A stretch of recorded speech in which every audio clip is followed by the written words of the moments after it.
जैसा कि आप जानते हैं कि हम लोगों ने 2018 के लास्ट में दिल्ली के अंदर माननीय अरविंद केजरीवाल जी के नेतृत्व में एक स्कीम बनाई और उस स्कीम को नाम दिया था जय भीम मुख्यमंत्री प्रतिभा विकास योजना। वो स्कीम क्यों बनाई? वो स्कीम इसलिए बनाई क्योंकि आजकल जितने तरह के भी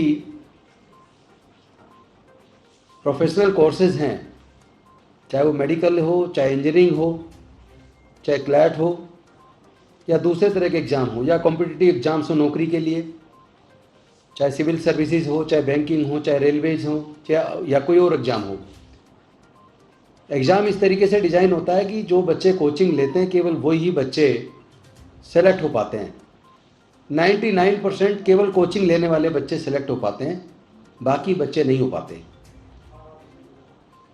तो उसमें सवाल ये था कि जो लोग गरीब हैं लेकिन बच्चों के अंदर प्रतिभा है, वो कुछ करना चाहते हैं, तो क्या ऐसे गरीब बच्चे जो प्रतिभाशाली हैं, क्या पैसे के अभाव में, कोचिंग के अभाव में ऐसे बच्चों को आगे बढ़ने का मौका नहीं मिलना चाहिए? तो माननीय अरविंद केजरीवाल जी ने सोचा कि ऐसे बच्चों के लिए सरकार को आगे आना चाहिए। और वैसे भी अरविंद जी का ये सपना था कि गरीब से गरीब परिवार के बच्चे को भी आगे बढ़ने का मौका मिलना चाहिए।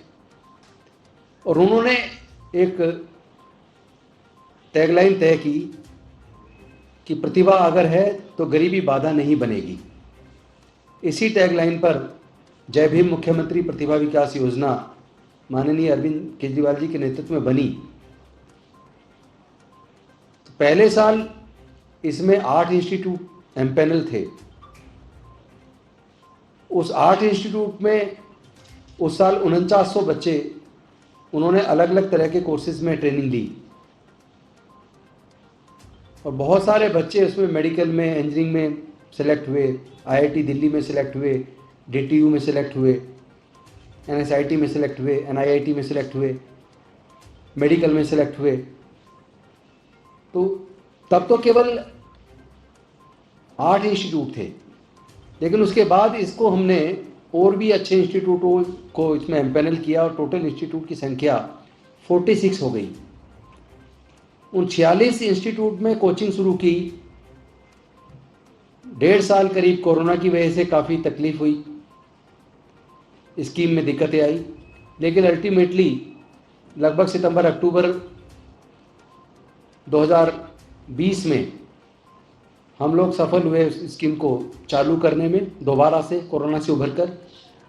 और मुझे आप सबको बताते हुए बेहद खुशी हो रही है, चाहे वो सिविल सर्विसेज की कोचिंग हो, चाहे इंजीनियरिंग की हो, मेडिकल की हो, पुलिस की हो, बैंकिंग की हो, रेलवेज की हो, इंश्योरेंस की हो या दूसरे तरह की कॉम्पिटिटिव एग्जाम्स की कोचिंग हो, लगभग 13,000 बच्चों ने एनरोल कराया। हमने 15,000 बच्चों का स्कोप रखा था, जिसमें से लगभग 4,000 बच्चों ने मेडिकल और इंजीनियरिंग की कोचिंग ली। और मुझे आप सबके साथ ये बात साझा करते हुए बेहद खुशी हो रही है कि 4,000 बच्चों में से 1,303 बच्चे मेडिकल में और इंजीनियरिंग में सेलेक्ट हुए हैं। यानी 25% से भी ज़्यादा बच्चे सरकारी स्कूल के गरीब परिवारों के बच्चे इंजीनियरिंग में, मेडिकल में, जिसमें आईआईटीज़ में भी हुए और आईआईटीज़ के साथ साथ एनआईआईटीज़ में हुए, डीटीयू में हुए, एनएसआईटी में हुए, आईपी यूनिवर्सिटी में हुए और बहुत सारे जो रेपुटेटेड भारत सरकार के या राज्य सरकारों के इंस्टीट्यूट हैं इंजीनियरिंग के और मेडिकल के, उन कॉलेजेस के अंदर हमारे 4,000 बच्चों ने जिन्होंने कोचिंग के लिए एनरोलमेंट कराया, कोचिंग ली, उन 4,000 में से 4441 बच्चे एग्जाम में बैठे। और ये हमारे लिए बेहद गर्व की बात है कि माननीय अरविंद केजरीवाल जी का जो सपना था कि गरीब से गरीब के बच्चे को दिल्ली की सरकार कोचिंग के अंदर मदद करेगी, क्योंकि उनका सपना था कि गरीबी बाधा नहीं बनेगी अगर प्रतिभा है।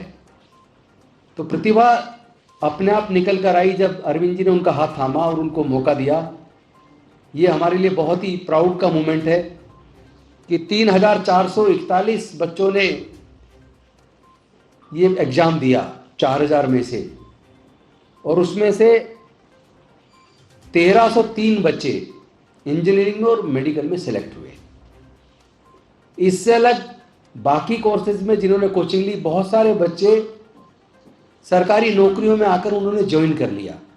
उनकी भी एक लंबी लिस्ट है, ये पूरा मेरे पास पूरा रिकॉर्ड है कि इतने सारे पेपर हैं जिसमें पूरी लिस्ट, बच्चों के नाम, फ़ोन नंबर सहित लिस्ट है।